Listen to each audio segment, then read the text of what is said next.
Hello, friends, and welcome back to another one of our Sunday teachings. My name is Venerable Tarpa, and I am thrilled to be here once again. Today, we had a request to explore the topic of generosity, and it is a deeply fascinating topic in Buddhism. I think so, because of all the different levels and layers and nuances. So we're going to get into that. And of course, generosity is by far the most prescribed practice in all of Buddhism. In a sense, you can see its effects in just about all of our practices, let alone the Bodhisattva ideal that their whole practice and their whole lives are dedicated to benefiting others. Of course, generosity is found in all religions, all traditions, all societies. But if I'm not too much of a bragger, I would say it's quite unique in Buddhism. Christians do a pretty good job with it too, right, of helping others. But Buddhism, I think, takes it to a really deep level of understanding. And that's what I'm going to be sharing with you today. So in Buddhism, when we talk about generosity, we're talking, traditionally they say it's the giving of resources, of protection, care, love, one's time, and oneself. But most revered is the giving of Dharma, the sharing of the Buddha's teachings. That's considered to be the greatest, and of course, you get the greatest karma from it, right? You get the best merit. So, and to mark that point, I have a couple slides for you guys today. These were fun slides because these are just some of the most beautiful quotes in all of Buddhism. I got the wrong one up, sorry folks. Is this the right one? No, it's not. Here it is.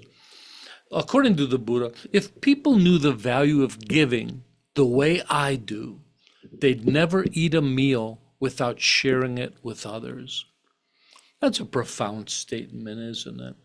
So the Buddha's in a sense saying that, I can explain generosity, but it's so much more profound than even I'm sharing with you. And I find it true in my own practice.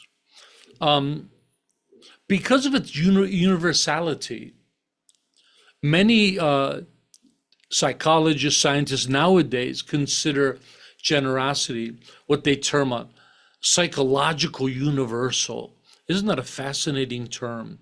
A psychological universal, meaning it's common to all cultures and people, and even across time.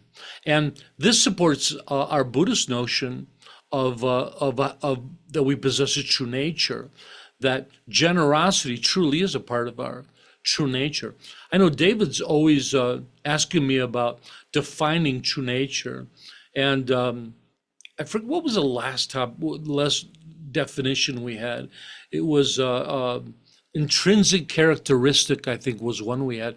But isn't this an interesting term, that our true nature is made up of psychological universals, right?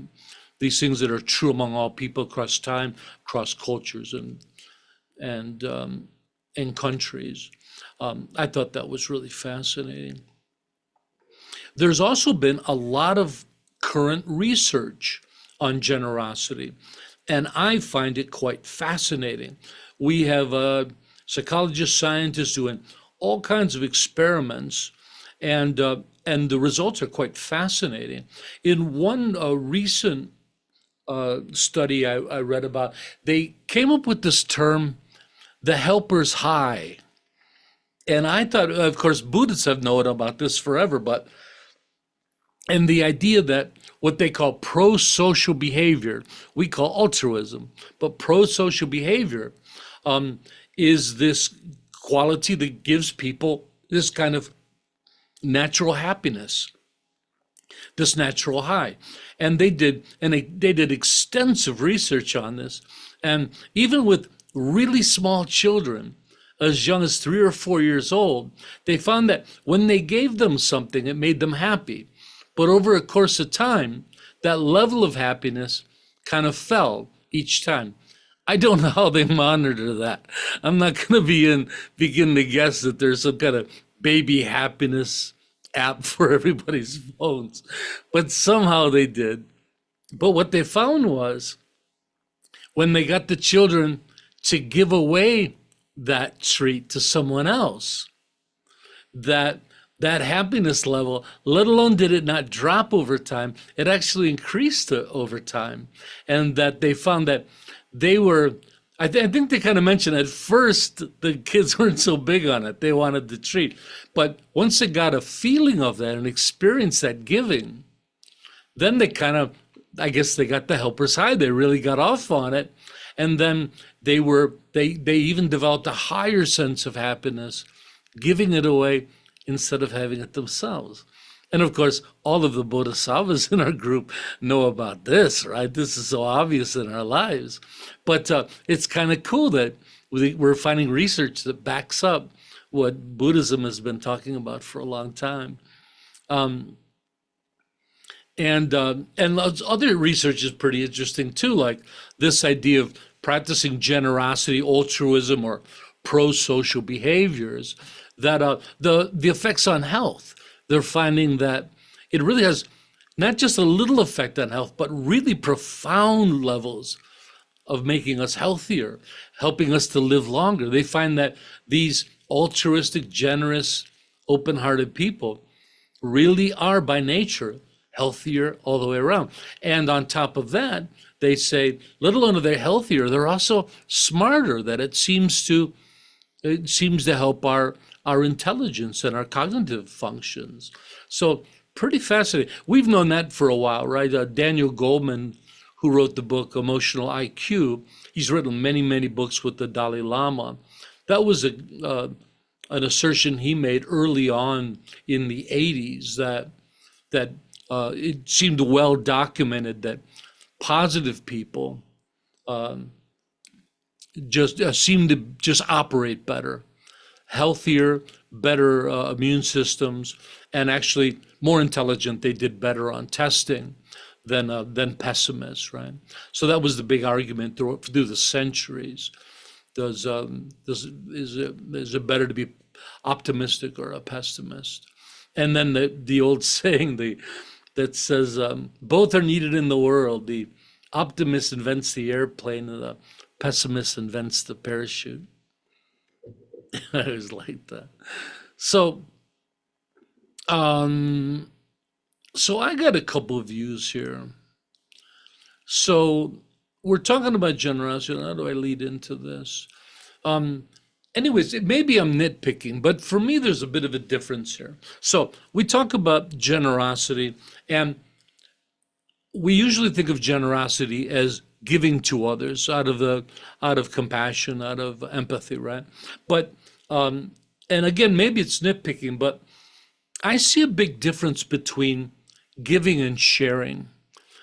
Like the quote I just shared with the Buddha talks about the beauty of not giving food to others, but sharing food with others. Now, it might seem like a small thing, but in my practice, it's a huge thing. It's a vastly different attitude. Oftentimes, not always, but oftentimes, the idea of giving is often from a place of superiority. So we see someone with empathy, oh, the poor person, here's $1, right? And so you're giving what you can, which is oftentimes, for a lot of people, is just a portion of what is dispensable income, dispensable time, dispensable energy. But there's a difference between that and sharing, where you're not just saying, here, you can have this as you walk by.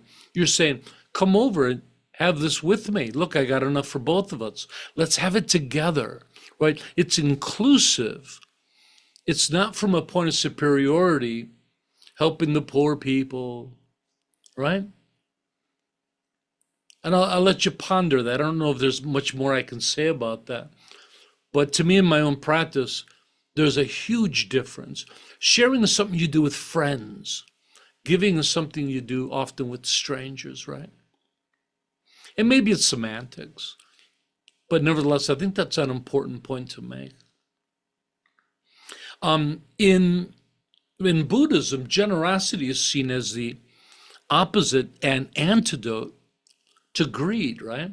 And of course, we know greed is one of the three poisons, right? Attachment, greed, and ignorance. And so generosity, and of course, the three poisons are the three afflictions, the three main afflictions that creates our suffering and our suffering, and samsara.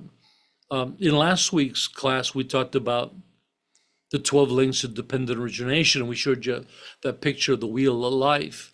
And at the center of the wheel are the three poisons, which is the pig, the snake, and the rooster.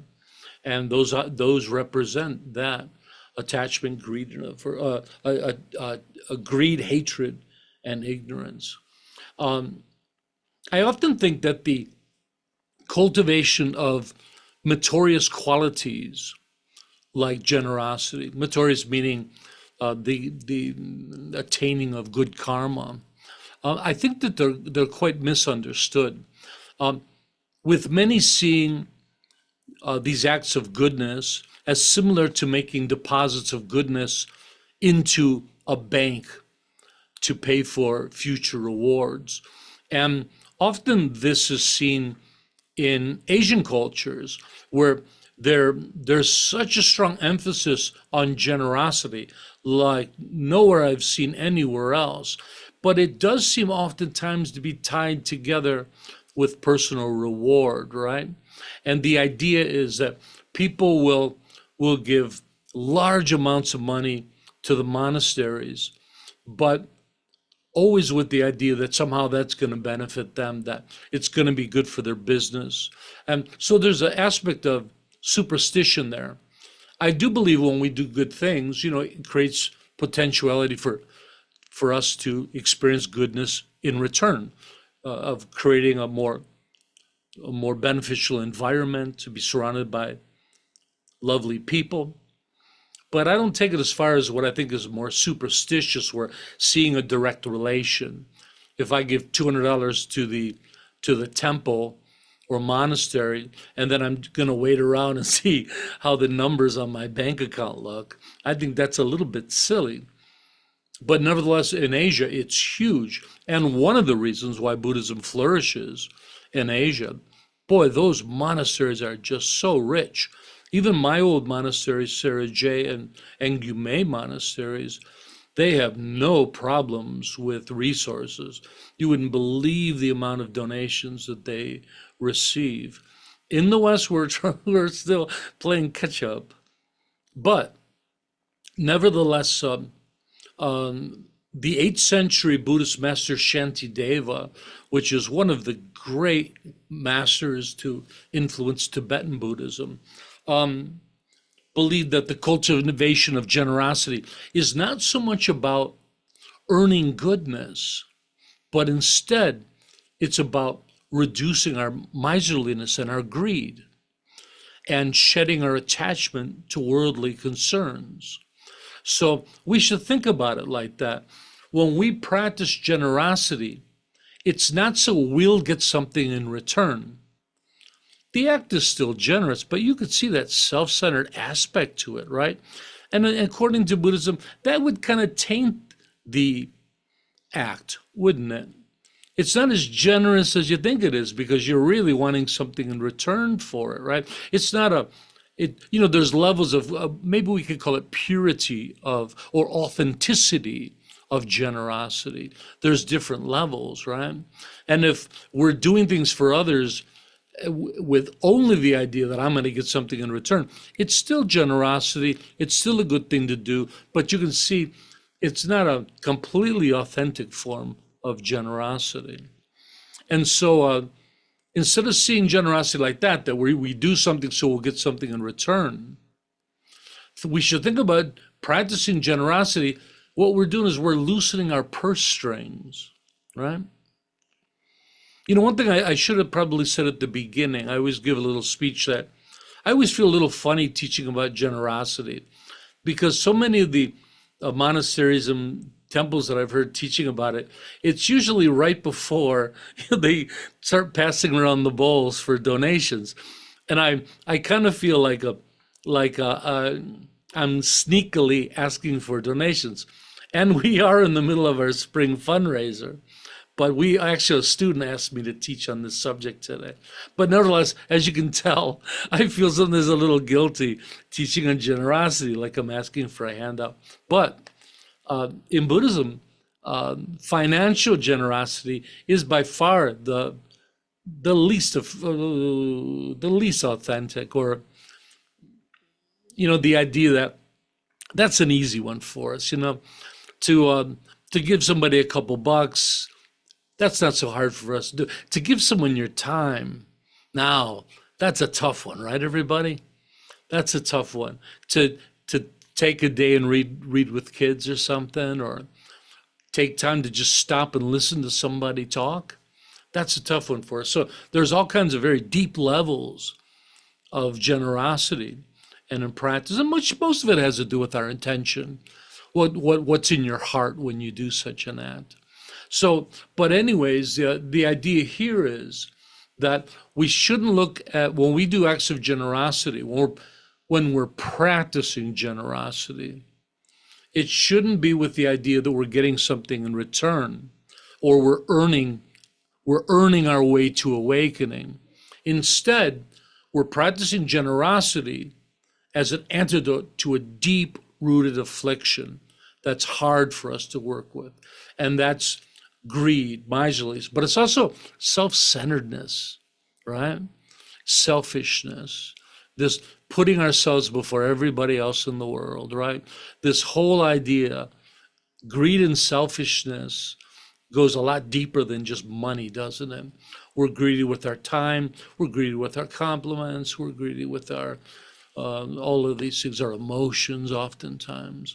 So that's important. And with that said, I'm going to put up another slide. This one is by the great Indian master. Wait 1 second. I didn't think Shantideva said this. Okay, this is Shantideva again. All the suffering there is in this world arises from wishing ourselves to be happy. All the happiness there is in the world arises from wishing our others to be happy. Isn't that a fascinating line? I don't think we should take it word for word, but it is a beautiful statement. All the suffering there is in the world arises from wishing ourselves to be happy. All the suffering there is in the world arises from wishing others to be happy. That's a pretty one. So that's a Tibetan Buddhist sentiment. Any questions before I go any further, Ms. Wamo? So for those of us who have a belief in rebirth, do we not need to be a little bit of have a little bit of concern of developing good merit for our next life? Yeah, regardless if you have a belief in rebirth or not, the consequences are the same. Whether you're trying to improve this life that you're in now, or you're trying to earn merit for the next, the mechanism is exactly the same. Okay. So it's a win-win, right? So people that are on this fence and they're not sure about which, to gain either one, we do exactly the same thing, right? Okay. So if you're working just for this lifetime and again having a good life, and then on your deathbed, all of a sudden you see the Buddha and you realize, oh, there is rebirth. Don't worry, you've already earned a good rebirth in the next life. And they say that one of the most important things about taking rebirth in a better life is your mental state in the death process. So all this goodness, all this beauty, all this love, compassion that you're cultivating at the moment of your death, that's going to be your mental state, right? Your default mindset. And that propels you into a good life. But so according. we don't need to be worried about it though. We don't need to be focused on I need to collect this merit or I need to do these good things so that I have this merit so that I can have a good next rebirth. You're Yeah, saying. for us to engage with our path and to be good practitioners, we're earning both at the same time. All that karma is going to make this lifetime wonderful. All that merit's just good karma. All that merit's going to make this lifetime wonderful. It's going to lead to awakening, and it's going to lead to a good rebirth in the next life. So you're covered. You can sleep well tonight. Okay, thank you. Any other questions about generosity? How am I doing so far, Labdrong? Very good. Thank you, Venerable Tarpa. Yes, I I think that's haven't really got to the important deep about stuff yet. sharing. That it's something, there's something warm and very open, Ah, isn't there? Letting go of self-concern when you are sharing. Because sometimes I think giving, you have these things where in the past that maybe a white person, say from England, would go to an African country and sort of give things, but it's like, I'm doing this to you, I'm a bit more important or a lot more important, rather than just opening up your front door and sharing. so you see it too, don't you? Yes. Anybody, do you guys see it too? To me, it's just such a huge thing. When I share a meal with somebody, I'm seeing them as an equal. Please come in and have half my meal, right? We're giving something. I buy my lunch, which is quite nice. I have the bag, but then I bought a little something extra to give to the guy on the street. Would be a lot different to sit down on the curb next to him and say, "Hey, I bought a bunch of stuff. I can't eat it all. You want some?" And think about how he would take that, how different that would be. Instead of me just handing him something and walking away, to actually sit down and have that meal and share that time and conversation with that person. Yeah, to me, it's huge. Yeah, this idea of generosity should be seen as sharing. Yes, Tarchim, please. Yeah, I just wanted to bring up what was coming up for me. Very similarly in thinking about like spiritual care, I try to think about it as like walking with someone as opposed to being some sort of like moral or spiritual superior, right? That I think very much so ties in with that generosity of just like being with someone as opposed to being from a place of superiority or I like that. So, in a sense, we could say that humility is a practice of generosity as well, isn't it? absolutely. We're sharing the stage with others, right? Instead of somebody dominating the conversation with all their expert understanding of a topic, they stop and say, "What do you think?" That generosity, I like that, aren't you? No one, please. Yeah, I was also just thinking about how many times we're moving about, maybe walking down the street downtown or something. And it just in our busyness, we've talked about that in other aspects. Just when we're being busy and we're in a rush, we just breeze by people and discount them and ignore them because of that. And Because you're important. You're yeah, more important than they are. Your agenda is more important. The things you got to do, right? Even we do it even with the ones we love, you know. Maybe your kid says, "Hey, can you take a second and play some ball with me or something?" And sorry, I got work to do. I mean, sometimes we really do. You know, we can't always drop everything, but you're understanding the point. That's very nice, Noah. Thank you. Anybody else? Oh, you're such good listeners. Okay, so I think I laid out the argument for generosity on a common level, right? And think about just how all cultures are so into generosity. Even even financial and commerce in our country, everybody shows off because they paid for a wing of a library somewhere, or they paid for a medical center, and they get to put their name on it. And again, we there's these levels of ego related to generosity. Now we had a discussion before we started here today that wasn't on camera, and we were talking about that. And And the idea is this idea of ego around generosity is quite interesting. So there's the idea, first of all, how much of self-invested are you, right? How much does it pay off to you? But then on the other hand, we also saw that we can also do the ego through judgment of others. And we can judge other people's practice of generosity. Somebody could do something, we can whisper to our friends, oh, what phonies, I know it was completely for them. But we should be careful because that's just somebody's level of practice. They might not see it as deeply as we do.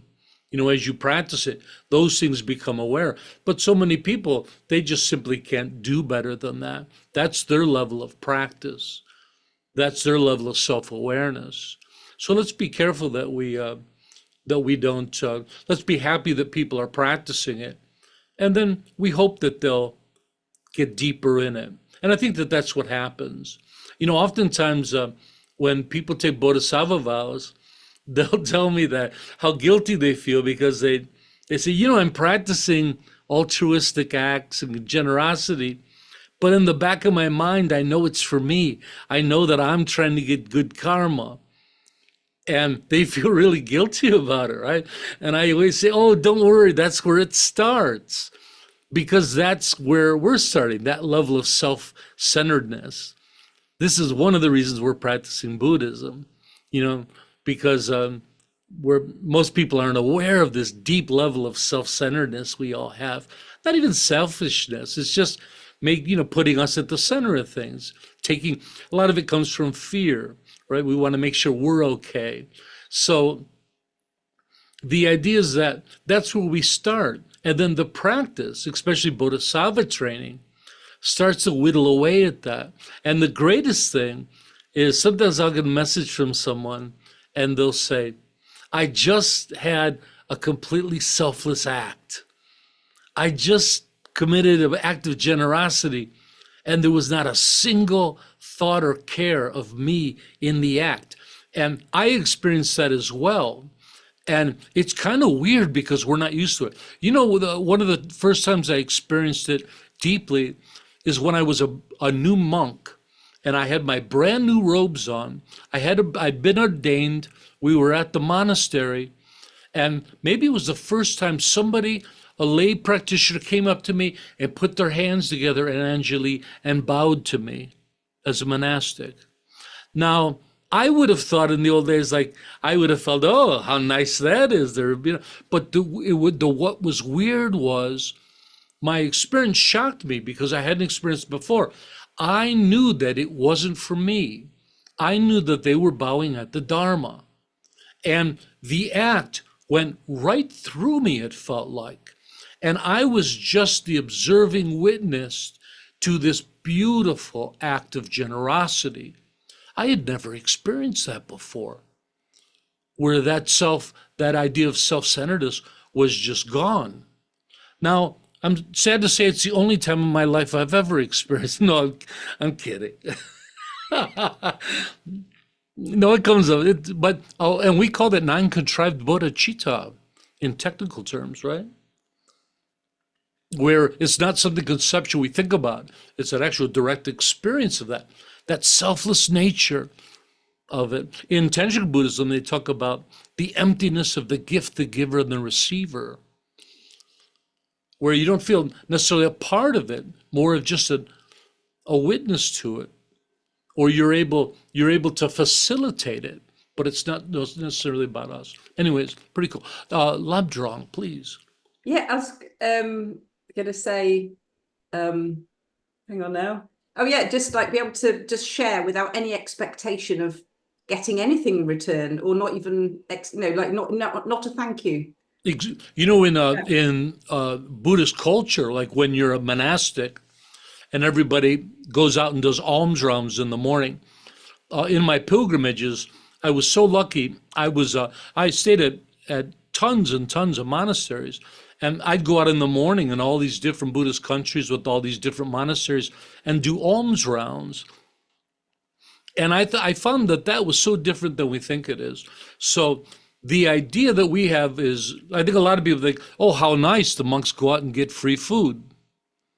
But actually, it's much different than that. What happens is you all get up, you get ready, but then we go into a room and they got a blackboard, a whiteboard, and they're all, it almost like, it looks like they're playing a sports. They're saying, okay, this group goes over here and this group goes over here. And it was very kind of strange. And I realized what it was is that they had to make sure that every village had a monastic to go in the morning, right? So they wouldn't feel left out, because this is a practice that the lay people do. This is a part of their daily practice. They all wake up in the morning when they're making their own food. They get some rice. It's at dawn. They know when the monks are coming. They all go out to the street and make an offering to the monks. Now, I quickly realized that I was witnessing a ceremony and practice that had been going on for thousands of years, unbroken, that these people, generation by generation, have been doing this. And when you're there, you see the grandmothers teaching the children how to put a little bit of rice in a bowl. The monks go through, we're not allowed to say thank you, which was really difficult for me. They kept yelling at me because I kept wanting to say thank you. Because again, like Kat says, there's not supposed to be this transactional feeling behind it, right? The Buddha believed in the symbiotic relationship between monastics and lay, that the monastics serve as spiritual guides to inspire people. They do teachings, they do ceremonies for people, funerals, all those kind of things. And in return, they ask only for the smallest of food so they can survive, right? Monks have a vow to not be a burden upon the lay. And so monks go through, now it's kind of deceptive because you think, oh, great, the monks are getting all their food. But what really happens is you go out, and most people are just giving you a little bit of rice. And we go out and people give some rice, sometimes a mango, sometimes a bag filled with some curry or something like that. Everybody goes through, we go through the towns, and at the end of a line of people, the monks stop and say a prayer, but there's no kind of exchange between them, right? This is how it's done. But then the monks go back to the monastery. And what you think is that it ends there. It doesn't. What happens is at the monastery, they've been cooking all morning, lay people at the monastery, and making the real food, like they eat a lot of meat in the Theravada tradition, so they're making all kinds of chicken dishes and all of these things. And so the monks come back with the rice, but then all those lay people come to the monastery for the morning meal. So you can see it's really symbolic. They don't need to get this rice from the lay people at all. And in fact, the lay people are coming because the substantial meal is there instead of just a handful of rice. So you can see it's a practice of generosity that's been going on since the time of the Buddhas. It's quite fascinating. Yeah, but it taught me a lot about generosity. Jose, did you have a thought? I have a question actually. What if you're guilted into an act of kindness that you really had no intention behind it? Somebody I know. you. That's So right. does that lack of intention negate the act?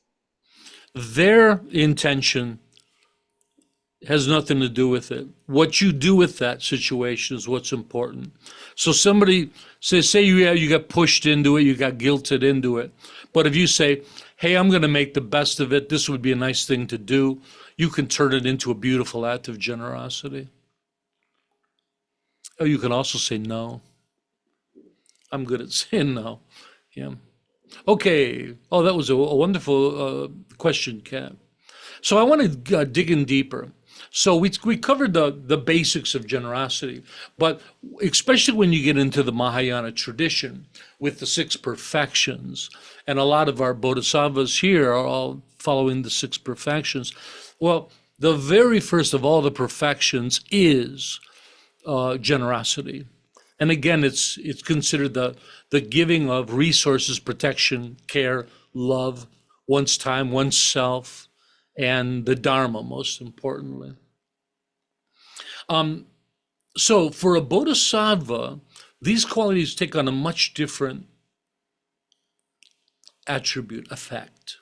And so the six perfections are higher, are supreme generosity, supreme goodness, and let's see if I remember them, supreme patience, supreme effort, supreme concentration, supreme wisdom. Did I miss one? And anyways, I wasn't prepared for that. But when we talk about supreme, it has an interesting aspect to it. So when we talk about supreme generosity, we're not talking about everyday generosity, giving a homeless guy a buck or holding the door for a old lady coming out of a building. We're talking about that generosity can have these really, really deeper, more profound levels. When we talk about supreme generosity of a bodhisattva, it goes far beyond all these things we're talking about now.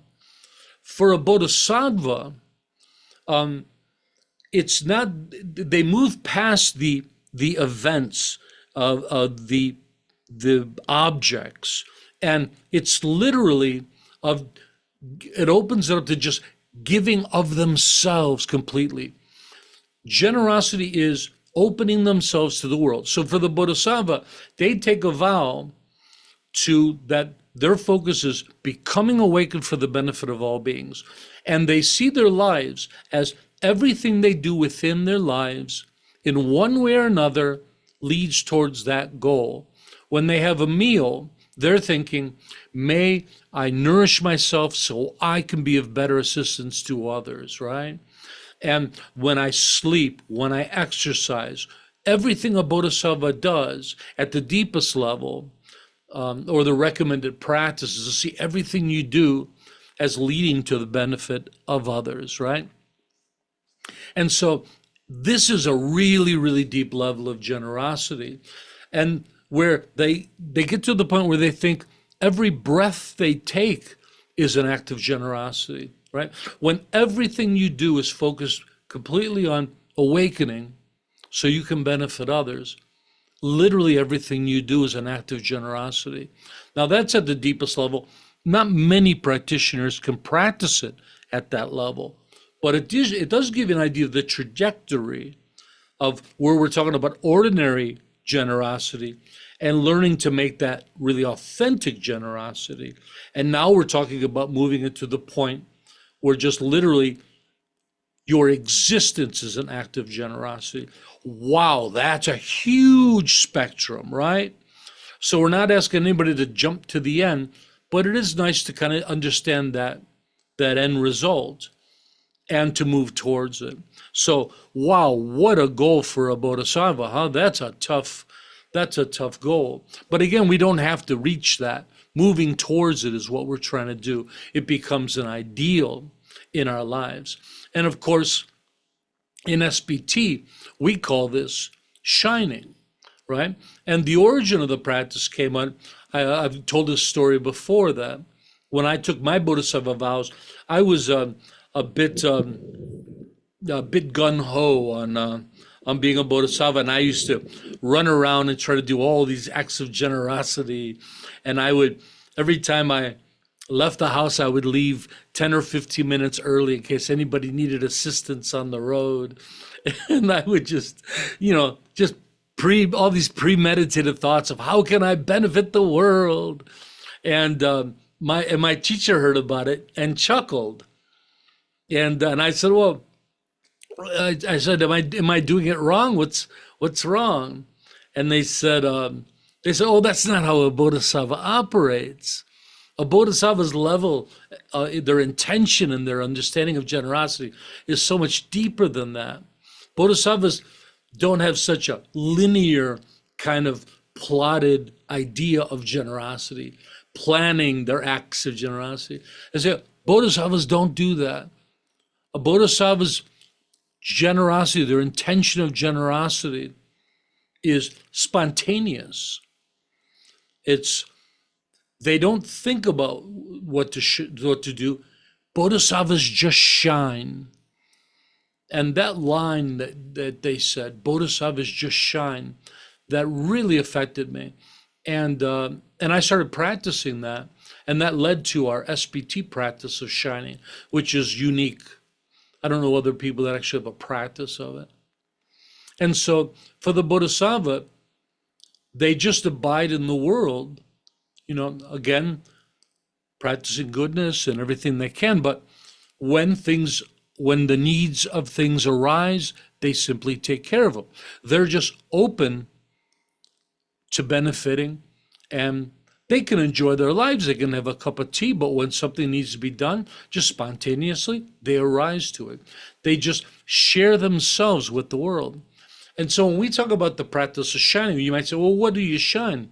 You shine all of your great qualities. You shine your knowledge, your skills. You shine your patience, your love, your care, your concern for others, your joy. But shining doesn't have to be just our happy, pretty qualities. Equally, it may be sometimes more importantly, we can shine with our courage, our bravery, our intent, our strength. We can be ferocious in our shining. Think about freedom fighters in the world. Think about Gandhi, how ferocious his shining was, his love was, right? So you can shine with all of your wonderful, wonderful qualities. And so this is, I think, the peak and pinnacle of generosity. And what it is, it's this opening of our hearts, right? So I learned early on that, like with the practice of shining, is that we tend to have this constriction thing going on. We can either, in life, we either have a tendency to constrict ourselves, to back away from the world, to protect and preserve ourselves and our loved ones. And then there's another quality of opening ourselves to the world.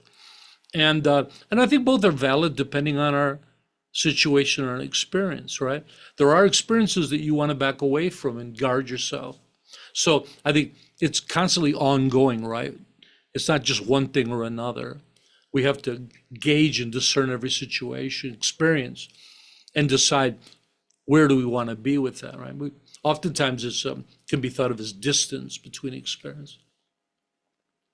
But also we have this thing of opening ourselves. Now, the great thing of opening ourselves is there's a great wisdom that comes with it.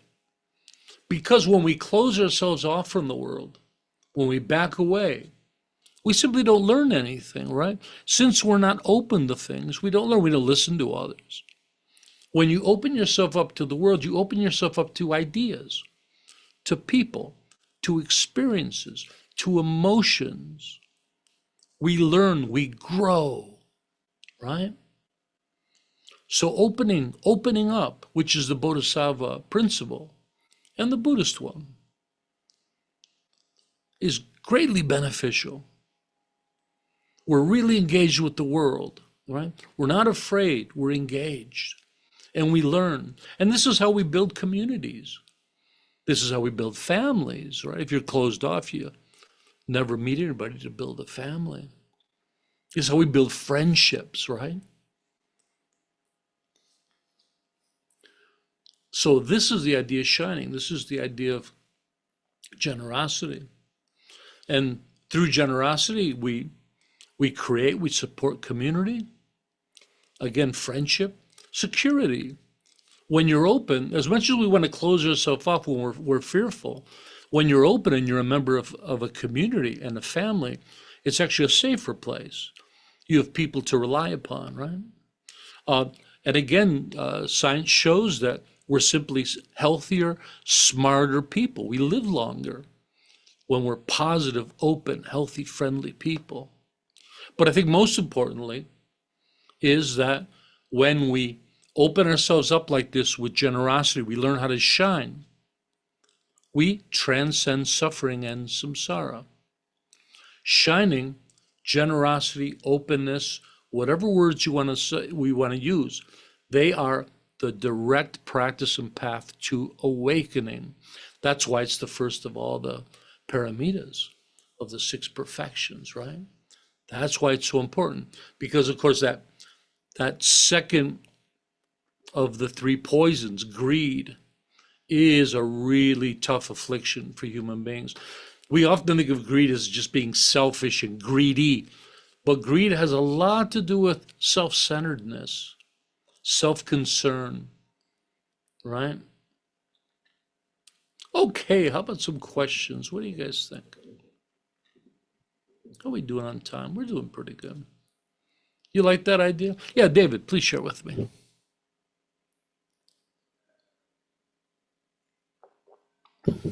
Somebody unmute David. We like to tease David about his mute button. It's a great talk, Tarpa. It's really inspirational and given me quite a lot to think about. One thing that didn't sit very close, it didn't sit very well with me though, was that we can be ferocious in our shining. You took the example of a freedom fighter. A freedom fighter's one man's freedom fighter is another man's terrorist, is a saying they use about it. I'm just not ferocious in our shining isn't a phrase that I can get my teeth around. No, my arms around. You're completely accurate in that, yeah, the hero is a deeply subjective kind of idea. I often was really scrambling to find the word that I was feeling. And so far I've been using the word ferocious for a while. It just seemed like brave and strong and things just weren't strong enough words to capture the feeling I had behind it. Oh. That, these amazing qualities of the strength of human beings, that we shine with those, right? I get So it. I came up with the word ferocious. Yeah, I am also not quite sure about it, but nevertheless, that's kind of what I meant. I get where you're coming from. Yeah, thank you. Yeah. Hey, cool. Anybody else?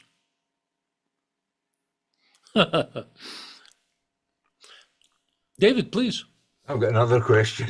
Yeah, please, as many as you want. Okay.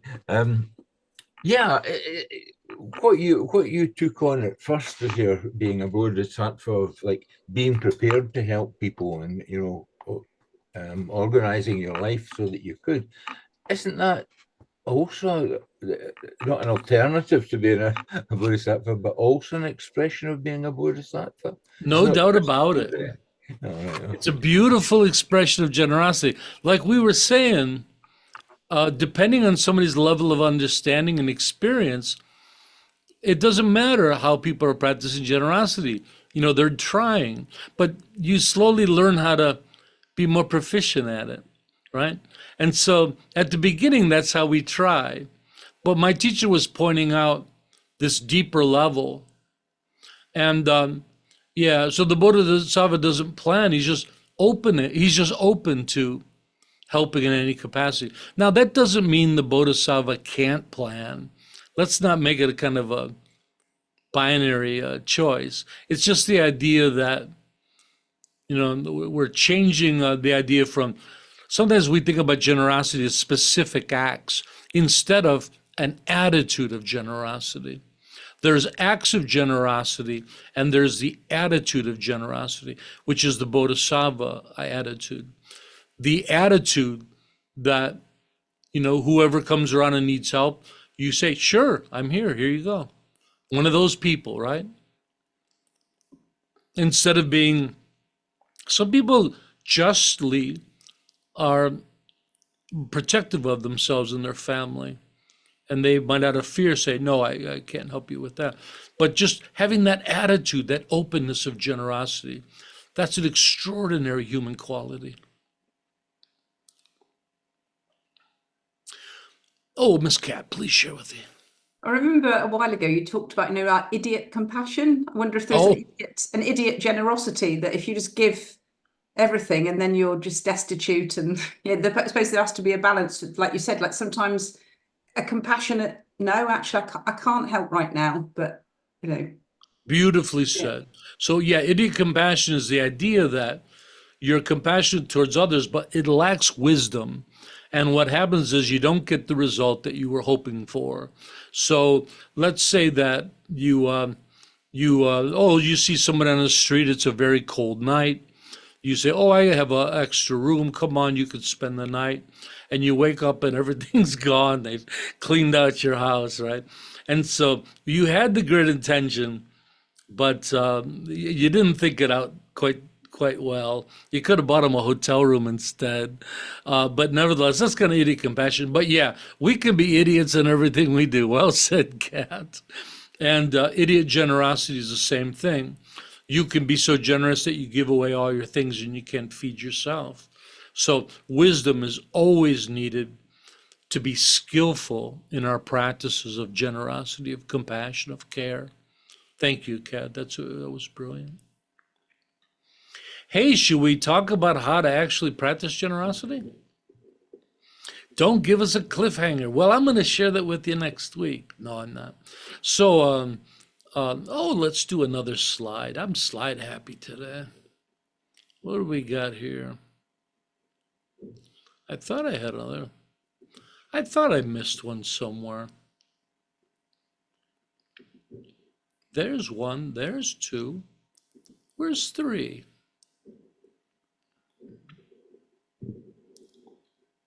That's kind of strange.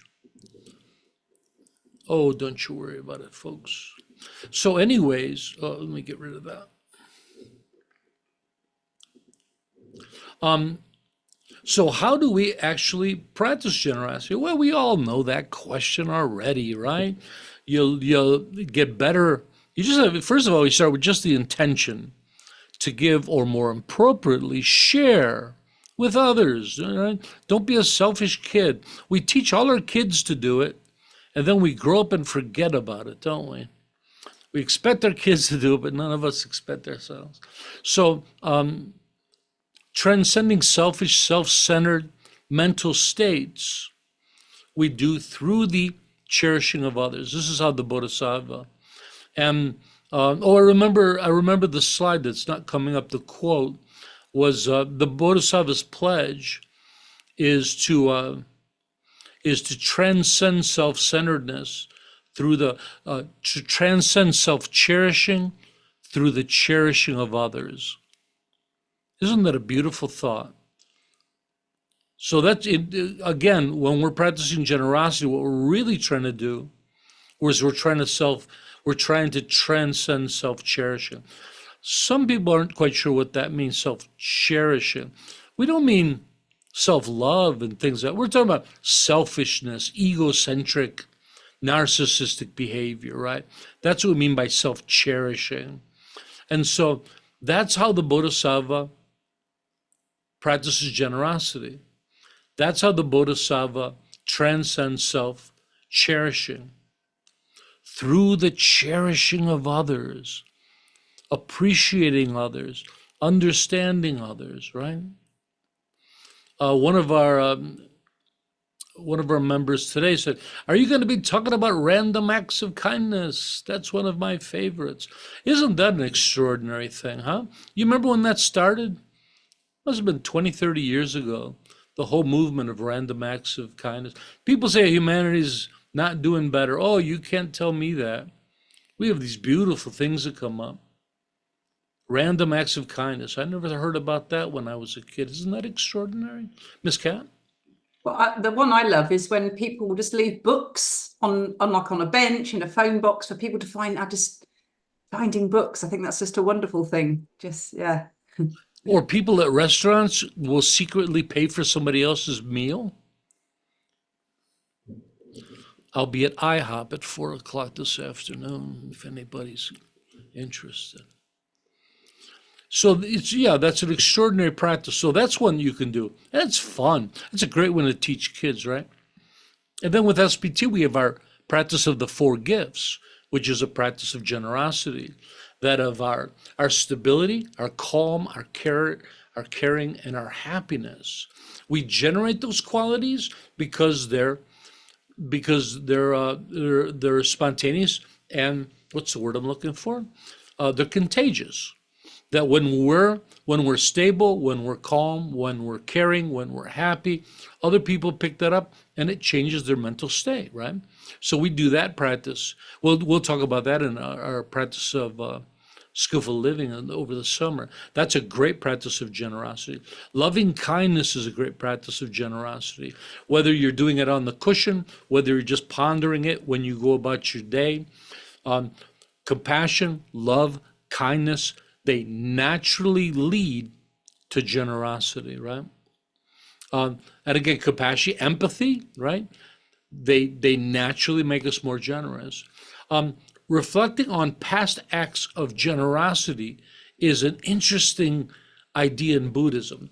Buddhism believes that you can earn more merits, more good karma, not by having to do an act again, but just imagining and reliving the experience. So if you can feel that sense of goodness, that happiness in your chest, just by thinking about it, Buddhism claims you're actually earning merit that way. So a lot of teachers recommend every day, sometimes at the end of the day, they say, reflect on all the good things that you did, all the acts of generosity, and supposedly you're able to amplify it. Isn't that fascinating? Just by imagining it. And then, and I mentioned already, for SBT, our greatest practice of generosity is the practice of shining.